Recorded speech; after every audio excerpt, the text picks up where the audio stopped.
দ্বিতীয় দিনের মতো পাল্টাপাল্টি তীব্র সংঘাতে জড়ালো ইরান ও ইসরায়েল। বাড়ছে পরমাণু যুদ্ধের শঙ্কা। এখনো কেন চুপ আরব বিশ্ব?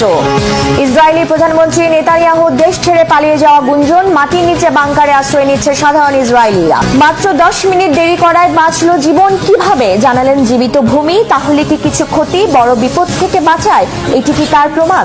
দ্বিতীয় দিনের মতো পাল্টাপাল্টি তীব্র সংঘাতে জড়িয়ে পড়েছে ইরান ও ইসরায়েল। সময়ের সাথে সাথে বাড়ছে দুই দেশের মিসাইল হামলার তীব্রতা।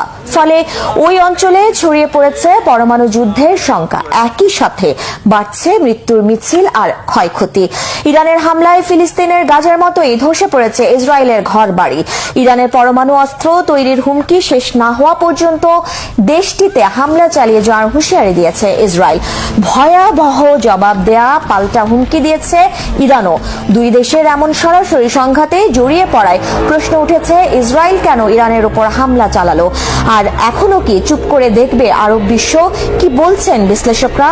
ডেস্ক রিপোর্টে আরো জানাচ্ছেন রিফাত জামান।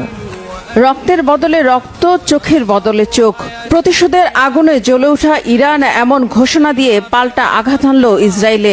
আর তাতে ফিলিস্তিনের গাজার মতোই মাটির সাথে মিশে গেল ইসরায়েলের বহু ঘরবাড়ি। ক্ষতিগ্রস্ত হয়েছে আরো বহু স্থাপনা। ইরানের বৃষ্টির মতো রকেট আর মিসাইল হামলায় এ পর্যন্ত 4 জনের মৃত্যুর কথা স্বীকার করেছে ইসরায়েল। আহত হয়েছে আরো বহু ইসরায়েলি। যদিও মধ্যপ্রাচ্যের বিশ্লেষকরা বলছেন, ইরানের ব্যাপক হামলায় ইসরায়েলের মৃত্যু ও ক্ষয়ক্ষতির প্রকৃত সংখ্যা আরো অনেক বেশি। তবে ইসরায়েলের গণমাধ্যমের উপর কঠোর বিধিনিষেধ থাকায় দেশটিতে ঠিক কতজন মারা গেছে তার সঠিক তথ্য পাওয়া যাচ্ছে না। পর্যন্ত 78 জন নিহত হয়েছে, আহত 300-রও বেশি। তেহরানের মেহরাবাদ বিমানবন্দরে আগুন দেখা গেছে। এমন অবস্থায় দ্বিতীয় দিনের মতো পাল্টাপাল্টি তীব্র হামলা ও সংঘাতে জড়িয়ে পড়েছে ইরান ও ইসরায়েল। বন্ধ ইরানের সব আকাশসীমা। ইরান যদি ক্ষেপণাস্ত্র হামলা চালিয়ে যায় তাহলে তেহরান পূর্বে বলে হুঁশিয়ারি দিয়েছে ইসরায়েল। কঠোর জবাব দেওয়ার পাল্টা হুমকি দিয়েছে ইরানও। ফলে বাড়ছে পরমাণু যুদ্ধের শঙ্কা। প্রশ্ন উঠেছে, আমেরিকার মিত্র ইসরায়েল কেন হঠাৎ ইরানে হামলা চালালো? কেন এখনো চুপ করে আছে আরব বিশ্ব? এই সংঘাত পুরোপুরি যুদ্ধে রূপ নিলে কি ভয়াবহ পরিস্থিতি হবে গোটা মধ্যপ্রাচ্যের? পারমাণবিক স্থাপনার হামলার ভয়াবহ পরিণতি কি বিশ্ব সামাল দিতে পারবে? পরমাণু যুদ্ধের ফল কতটা ঝুঁকিতে ফেলে দেবে গোটা বিশ্বের জনজীবনকে?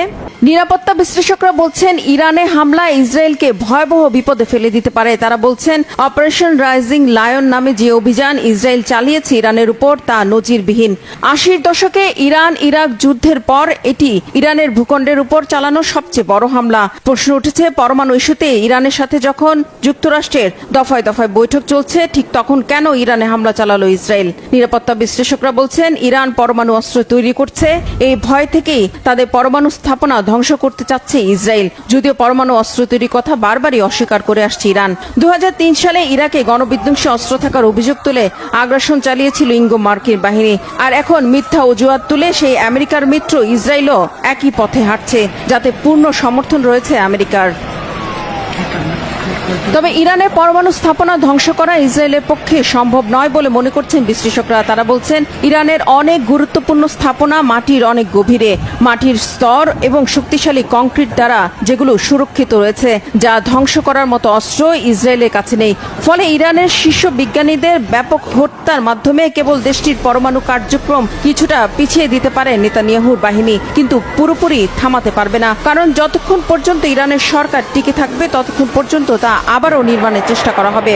শুধু তাই নয়, গোটা মধ্যপ্রাচ্য জুড়ে হুতি, হামাস, হিজবুল্লাহ সহ ইরানের শক্তিশালী সশস্ত্র সমর্থক গোষ্ঠী রয়েছে, যা ইসরায়েলকে ঝুঁকিতে ফেলে দিয়েছে। একই সাথে মধ্যপ্রাচ্যে থাকা আমেরিকান সেনাদের জীবনও হুমকির মুখে ফেলে দিয়েছে ইসরায়েলের এই পদক্ষেপ। প্রশ্ন উঠেছে, এখনো কি আরব বিশ্ব চেয়ে চেয়ে দেখবে? নিরাপত্তা বিশ্লেষকরা বলছেন, নগর পুড়লে কি দেবালয় রক্ষা পায়?